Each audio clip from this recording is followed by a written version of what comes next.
Presentaremos el tema de diabetes en embarazo y sus complicaciones, y del tema principal estará a cargo el doctor Manuel Salinas, perinatólogo del Hospital Primero de Mayo. Bueno, buenas tardes. Gracias por la oportunidad, como dijo doctora Acevedo. Realmente el tema de diabetes en el embarazo es un tema del cual prácticamente todos los días en nuestras consultas nosotros vemos una paciente diabética, y aunque muchas veces nosotros creamos que dominamos el tema, siempre nos sale una que otra paciente que nosotros decimos que no sabemos qué hacer o no sabemos cómo clasificarla o cómo manejarla. Entonces, por eso la importancia de siempre estarnos actualizando en este tema. En el caso que se presentó anteriormente, podíamos ver que entre los factores de riesgo que tenía la usuaria es que tenía un IMC arriba de 30.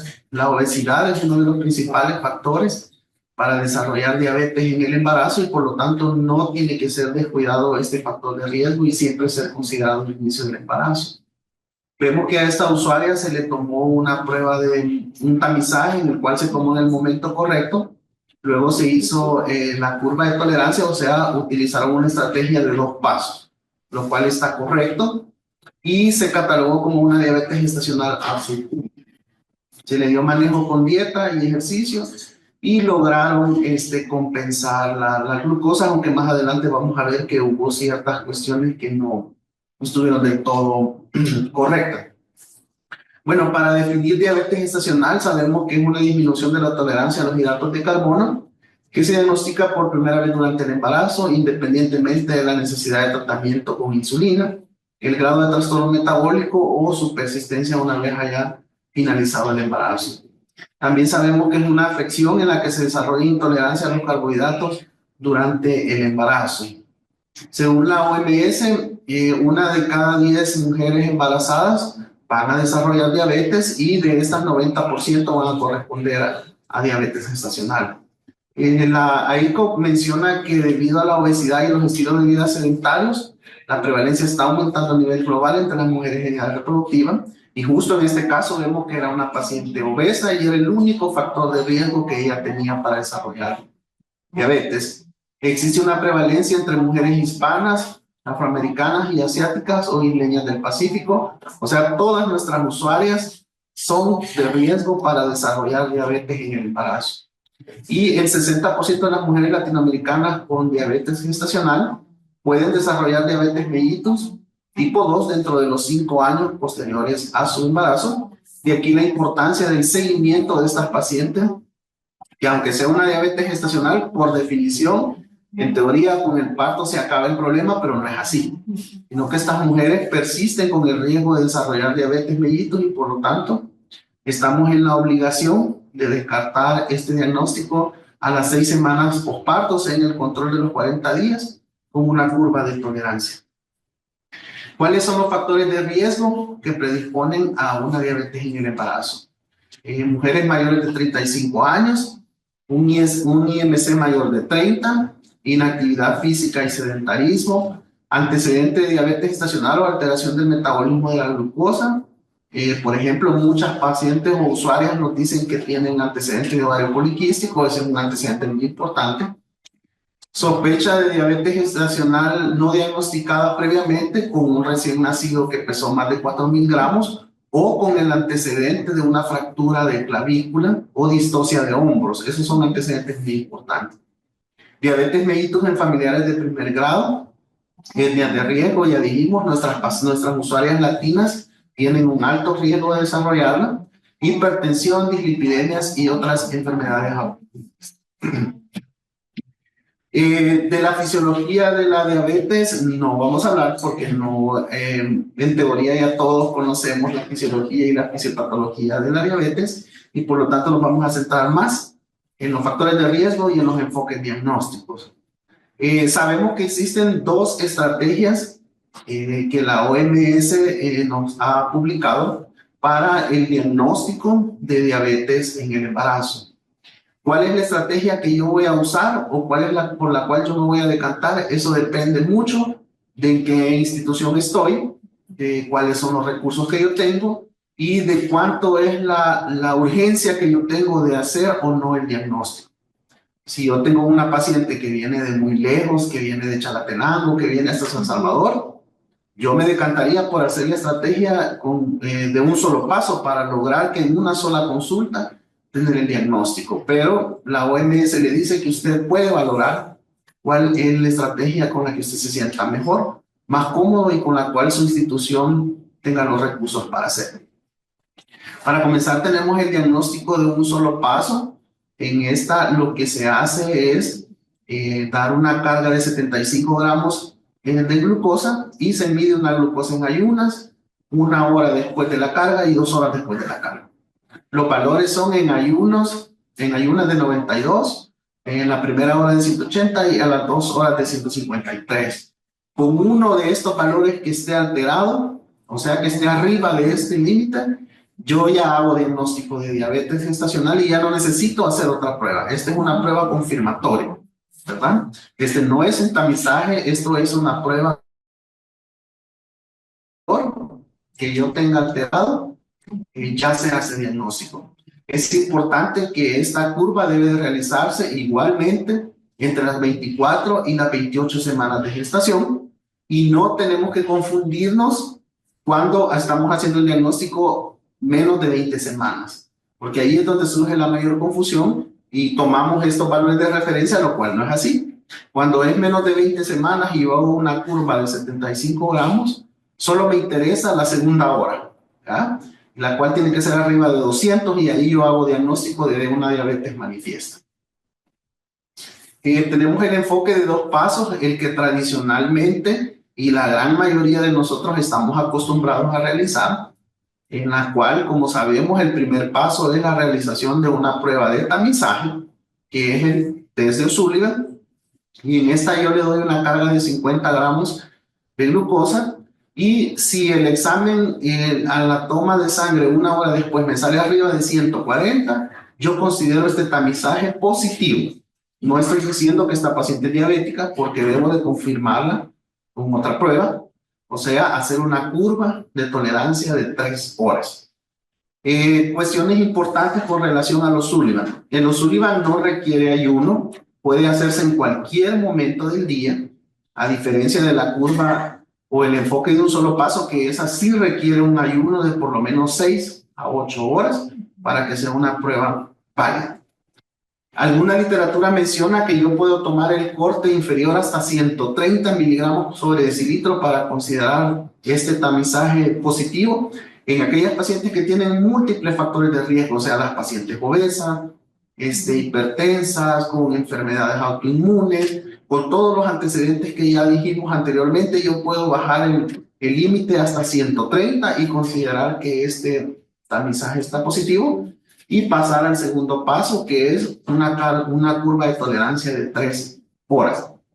Aquí lo que se hace es dar una carga de 100 gramos de glucosa y el diagnóstico lo hacemos con 2 o más valores alterados, ¿ya? Los valores que nosotros utilizamos es el de 95, 180, 155 y 140.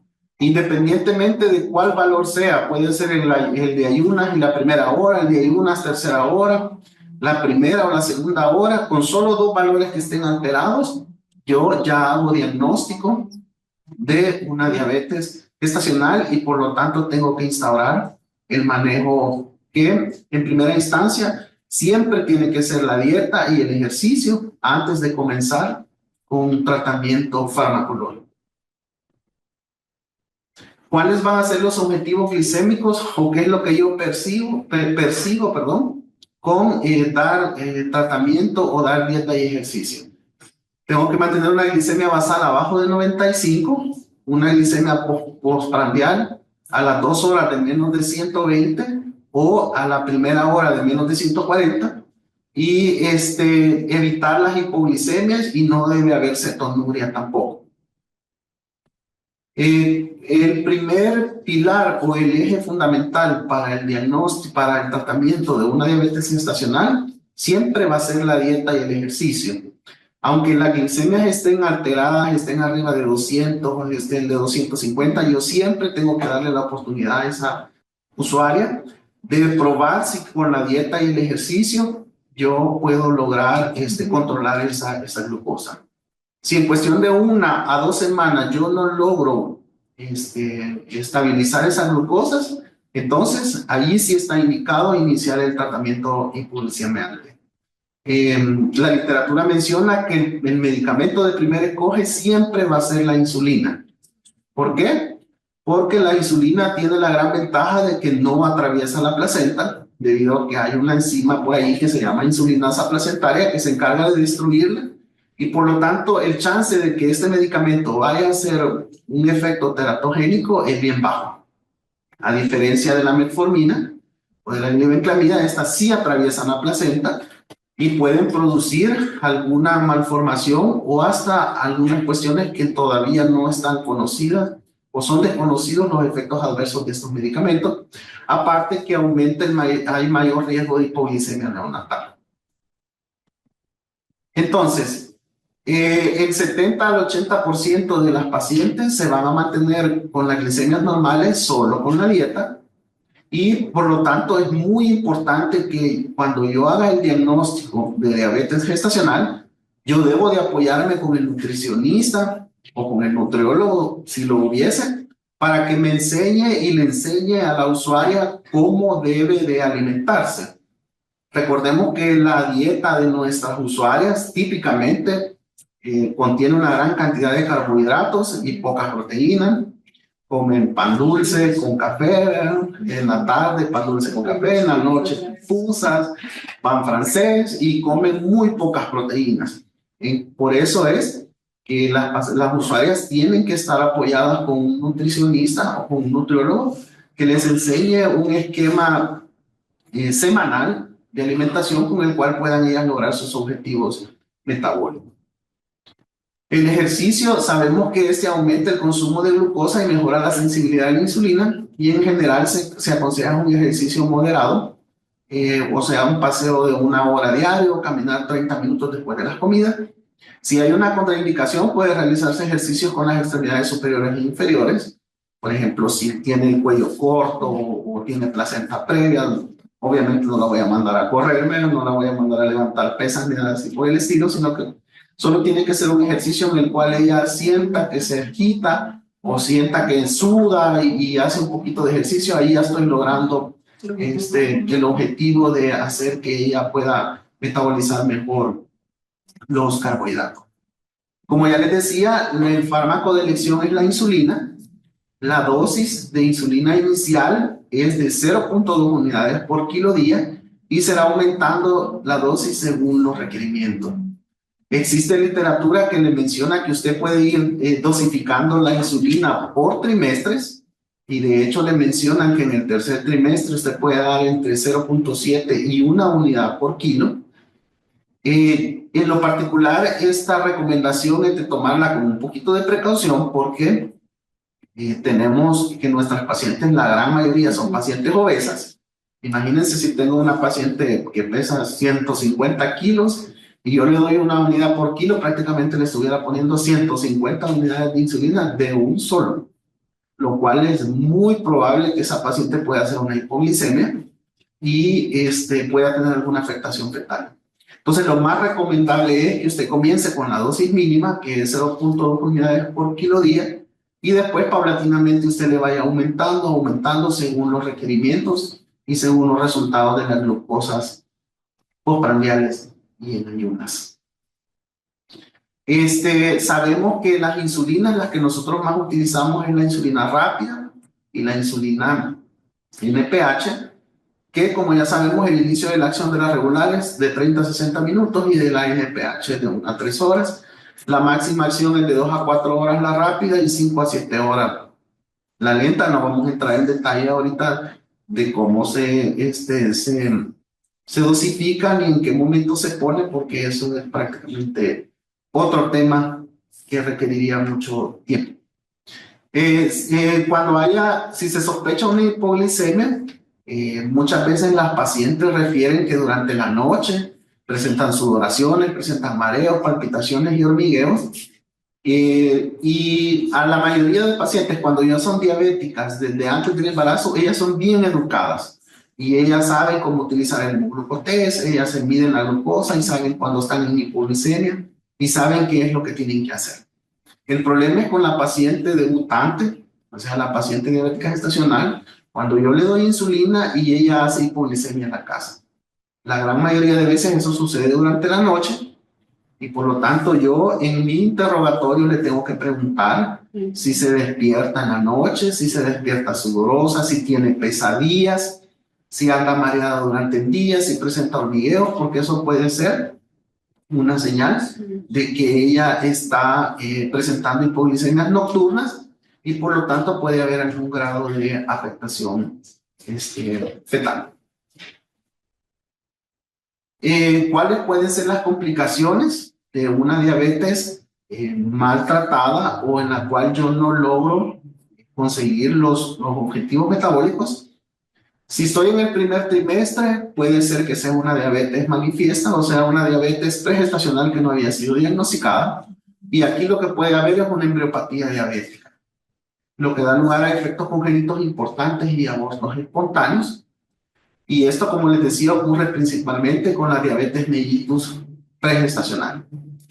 ¿Cuál es el sistema que principalmente se me va a afectar en una diabética? Es el cardiovascular, ¿ya?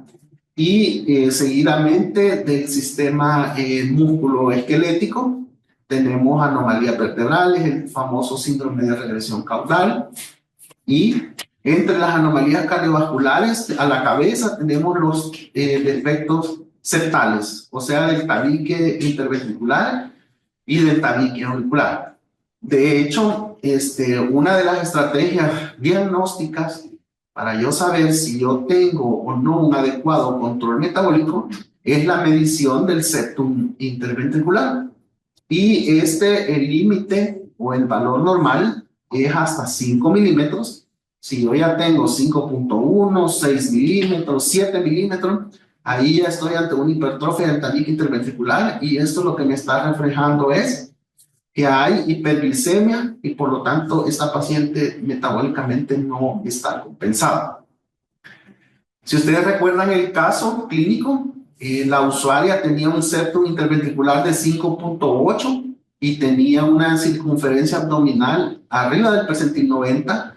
Por lo tanto, esta paciente a gritos me estaba diciendo que ella tenía un mal control metabólico. Pero lastimosamente lo que se hizo con ella fue catalogarla como una diabetes gestacional a sub 1, se fue a su casa y regresó hasta las 40 semanas. Gracias a Dios que regresó y que se pudo llevar a su bebé con ella, porque muy probablemente esta señora presentaba hiperglicemias que no estaban diagnosticadas. Es más, existen usuarias que pueden tener los valores de glucosa dentro de límites normales y aún así presentar alteraciones del septum interventricular y aumento de la circunferencia abdominal. Y en estas pacientes está indicado utilizar bajas dosis de insulina NPH para prevenir la progresión de la fetopatía diabética. La fetopatía diabética ocurre en el segundo y tercer trimestre, dando lugar a hiperglicemia fetal, hiperinsulinemia y macrosomía. Recordemos que un peso fetal arriba del percentil 90, si la señora no tiene diabetes, se considera que es un bebé grande para edad gestacional. Pero si yo ya estoy en el contexto de una diabetes, tengo una circunferencia abdominal arriba del percentil 90 o un peso fetal arriba del percentil 90, esto ya es una fetopatía diabética y es un indicador de que hay una descompensación metabólica. El pliegue cutáneo arriba de 4 milímetros a las 34 semanas, el septum interventricular arriba de 5 milímetros y el polidramios arriba de 25 cc o con una ventana vertical máxima arriba de 8.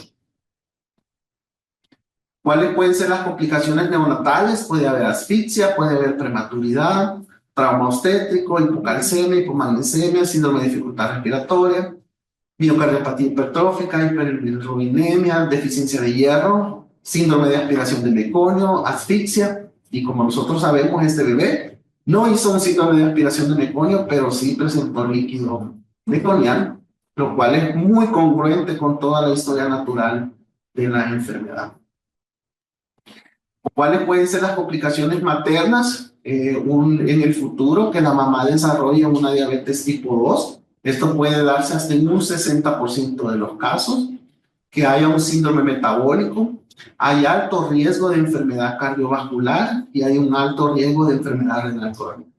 Entonces, lo que yo les decía al inicio, no es que la señora ya tuvo el bebé y ya se curó. Eso no es así en todos los casos. Vemos que hasta un 60% de estas pacientes pueden desarrollar algunas complicaciones en el posparto y quedar diabéticas o quedar hipertensas o con enfermedad renal crónica en etapas posteriores al embarazo. ¿Qué es lo que nos tenemos que llevar de este caso clínico? Primero, la identificación de los factores de riesgo para todas las pacientes. Segundo, la realización de los tamizajes en el momento correcto. Recordemos que el tamizaje de diabetes gestacional debe de realizarse entre las 24 y las 28 semanas. Si yo tengo la sospecha clínica de que una usuaria es diabética pregestacional no diagnosticada, entonces hago todos los estudios necesarios, pero no utilizo los criterios de diabetes gestacional, sino que utilizo los criterios de la ADA. ¿Cuáles son estos? Glicemia en ayunas arriba de 126, glucosa al azar arriba de 200, un test de tolerancia con carga de 75 gramos y una glucosa a las 2 horas arriba de 200, una hemoglobina glicosilada arriba de 6.5% o una paciente que tenga los síntomas clásicos de una diabetes, las famosas 4P, poliuria, polidipsia, polifagia y pérdida de peso. Entonces, en estas pacientes, si yo estoy abajo de las 20 semanas, la estrategia que yo voy a utilizar es los criterios de la ADA para una paciente no embarazada.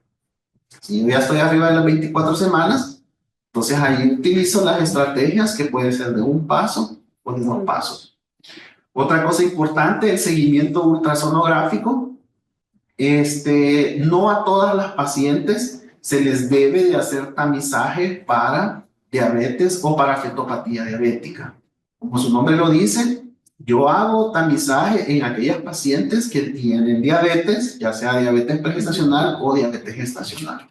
O en aquellas pacientes que tienen el antecedente de que presentaron un trauma obstétrico en el embarazo previo, llámese una fractura de clavícula, o que presentaron una macrosomía fetal en el embarazo previo. Ahí está indicado que yo mida el septo interventricular, que yo mida el grosor del septum, que yo mida el pliegue de grasa y que yo esté tomando ultrasonografías más frecuentes. De lo contrario, a las demás pacientes se les debe de hacer sus ultrasonografías de rigor, las que están indicadas, y no estar haciendo mediciones que no vienen al caso. Si la paciente no es diabética o no tiene riesgo, no necesito estar midiendo el septum interventricular. Pero si es diabética ya diagnosticada, entonces sí, debo de medir el septum, debo de medir el pliegue cutáneo y estar más encima del control metabólico para evitar complicaciones. En el caso de esta paciente, si se hubiese hecho un correcto diagnóstico, ella hubiera sido recatalogada en el primer ingreso y ya tenía 37 semanas. Ese era el momento de comenzar la inducción del parto, porque estaba siendo catalogada como una fetopatía diabética y por lo tanto la meta obstétrica de ella era las 37 semanas. Pero lo que se hizo con ella fue llegar hasta las 40 semanas y dejar catalogada como una diabetes gestacional A sub 1, cuando la ultra me decía que tenía un septo aumentado y una circunferencia abdominal arriba del percentil 90. Y creo que esto era todo. De ahí las metas obstétricas. Si hay un buen control metabólico, la finalización electiva a las 39 o 40 semanas según condiciones obstétricas. Control metabólico no solamente significa que las glucosas de la mamá estén normales. El control metabólico también se refleja por el aumento del septo, por el aumento del pliegue cutáneo. Por lo tanto, si yo tengo alguna alteración de esa, o por el aumento de la circunferencia abdominal, ¿ya? Si yo tengo una circunferencia abdominal arriba del percentil 90, un peso fetal estimado arriba del percentil 90, un septo mayor de 5 milímetros, eso me está reflejando un mal control metabólico, aunque las glucosas en sangre de la mamá estén dentro de rangos normales. Si presenta mal control metabólico, se puede plantear terminar el embarazo a partir de las 37 semanas o antes, si hay complicaciones metabólicas fetales, que era el caso particular de esta paciente. En caso de un peso fetal estimado mayor de 4.000 gramos, se finalizará la gestación mediante cesárea electiva a partir de la semana 39. Y si el peso más de 4.000 gramos, finalización electiva a partir de la semana 39. Aquí esta recomendación hay que tomársela con bastante precaución. Recordemos que estas son recomendaciones de la EICO con estudios norteamericanos donde las mujeres miden 1,90, miden 1,80 y en cambio nuestra población, nuestras mujeres miden 1,50, 1,60. Por lo tanto, una mujer diabética con mal control metabólico que ya pese 4.000, 4.200, 4.300 es de hacer una adecuada valoración clínica de cuál es el chance de que ese bebé pueda nacer vía vaginal. Recordemos que estos bebés típicamente la cintura escapular de ellos es bien ancha y por lo tanto ellos tienen mayor chance de desarrollar una distocia de hombros y un trauma obstétrico severo y hasta otros posibles resultados adversos. Así es que si tienen alguna pregunta o si tienen alguna duda, estamos a la orden. Muchas gracias, doctor. Súper interesante el tema y realmente importante para el manejo de calidad de las atenciones que brindamos en los controles prenatales. También no dejemos de lado el seguimiento de las pruebas de bienestar fetal, que está normado que deben realizarse en las embarazadas con diagnóstico de diabetes pregestacional o diabetes gestacional. Voy a dar paso a las preguntas. Si pueden levantar la mano y abrir sus micrófonos o escribir en el chat. Vamos a buscar ahorita en el chat. De hecho, doctora, aunando el comentario que usted acaba de hacer, las pruebas de bienestar fetal están completamente indicadas en estas pacientes. Lo que no está indicado en las pacientes diabéticas es estar tomando flujometría. La flujometría sí no tiene ninguna indicación acá. Recordemos que la flujometría solo está indicada en pacientes, en bebés que tengan restricción del crecimiento o que la mamá tenga algún tipo de trastorno hipertensivo, allí sí. Pero en las pacientes con los bebés que tengan alguna alteración de crecimiento, no tiene ningún valor pronóstico la toma de la Seguimiento de una paciente que tenga solo un valor, perdón, se me fue ahí la pregunta, que tenga un valor alterado en la curva de tolerancia a la glucosa. Recordemos que para hacer diagnóstico la prueba tiene que tener 2 valores alterados. Eso, el criterio es bien estricto y le dice que solo con 2 valores debe de catalogarla como una diabetes gestacional. Si usted no llega a tener 2 valores alterados, la EICO le menciona que usted lo podría catalogar como una intolerancia a los carbohidratos. Pero eso, lo único que usted necesita hacer con ella es darle un seguimiento más exhaustivo y mejorar los hábitos dietéticos de la paciente. En ningún momento, si la catalogaría como una diabetes gestacional, o tendría que iniciar insulina o algún otro tratamiento. Sí, creo que ellos están preguntando tal vez porque antes se acostumbraba a hacer el diagnóstico de intolerancia a los carbohidratos en el embarazo. Entonces, sí, eso no está indicado. Jared López pregunta, más o menos, ¿se puede explicar en cuánto se dividirían las dosis para el cumplimiento de la insulina? Ok, la insulina, recordemos, si tomamos como valor base, que yo le calcularía 0.2 unidades por kilo, digamos en una paciente que pese 70 kilos y yo se la voy a indicar a 0.2 unidades por kilo, me saldrían 14 unidades. Esas son las 14 unidades que yo voy a dar durante 24 horas. Eso es unidades por kilo de peso día. Entonces, de esas 14 unidades, ya sabemos que 2/3 en la mañana, 1/3 en la noche, y normalmente y típicamente se puede poner una dosis previo desayuno y una dosis previo cena. ¿Ya? En raras ocasiones se puede poner una dosis también pre-almuerzo, pero dependiendo de los valores que yo tenga antes del almuerzo. Pero regularmente casi siempre es una dosis antes del desayuno y una dosis antes de la cena. Aquí la excepción es cuando tenemos a las pacientes ingresadas porque como no sé si ustedes se habrán dado cuenta, pero en los hospitales la cena se la llevan a las 5 de la tarde, ¿verdad? Y el desayuno se lo llevan a las 8 de la mañana. ¿Cuánto tiempo pasa esta mujer sin ingerir comida? Prácticamente son más de 12 horas. Entonces, en ese caso, nosotros lo que hacemos es dividir la dosis en 3 dosis. Una antes del desayuno, una antes de la cena y otra a las 10 de la noche, que es cuando se le pone la lenta de la noche, para no dejar descubierta toda la madrugada.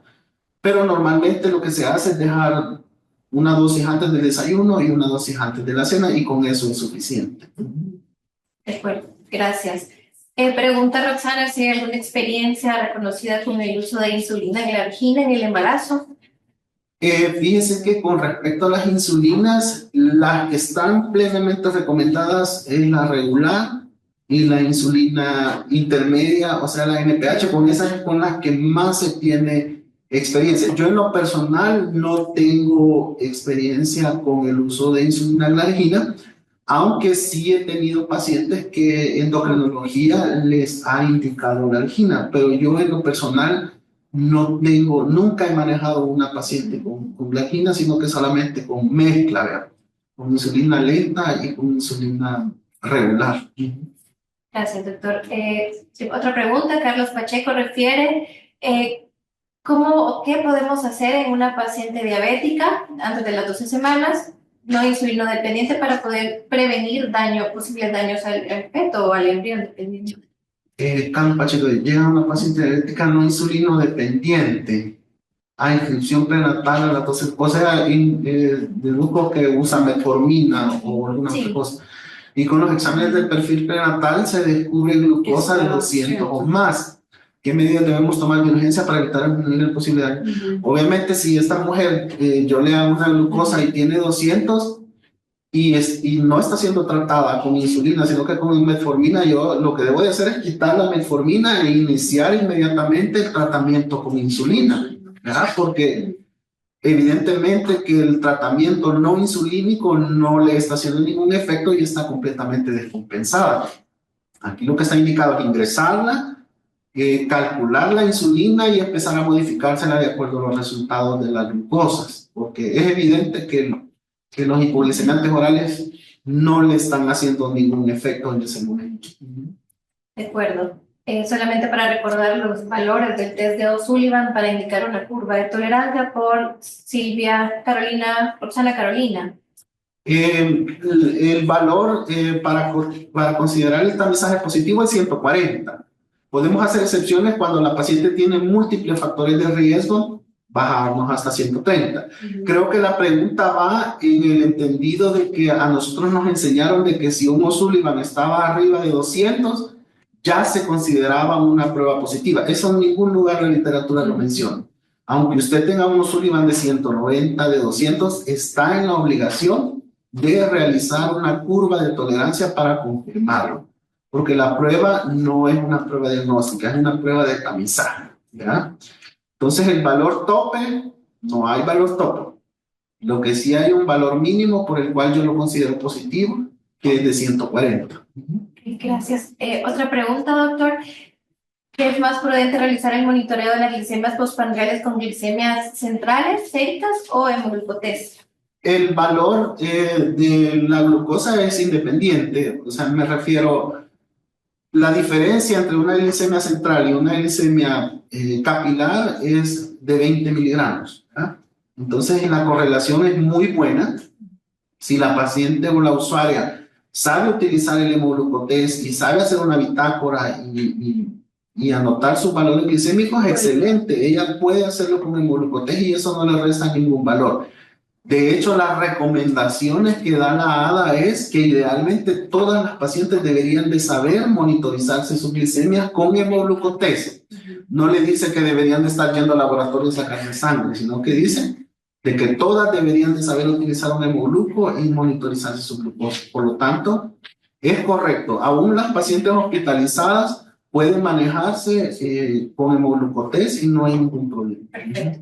Quizás una última pregunta, doctor, y es que usted habló sobre la dieta y ejercicio como el principal pauta para el primer pilar para el tratamiento de la diabetes. ¿Cuánto tiempo, voy a decir yo, esta señora con diabetes, en el entendido que la señora está cumpliendo la dieta, está realizando el ejercicio, para volver a reclasificar si amerita o no tratamiento? Hasta un máximo de 2 semanas, como un mínimo de 1 semana y un máximo de 2 semanas. Si yo veo que en 2 semanas no logré los objetivos metabólicos que ya mencionamos, entonces ya paso con el tratamiento con insulina, ¿no? De acuerdo. De acuerdo, doctor, muy interesante. Muchas gracias por el tiempo. Muchas gracias al espacio de ECO.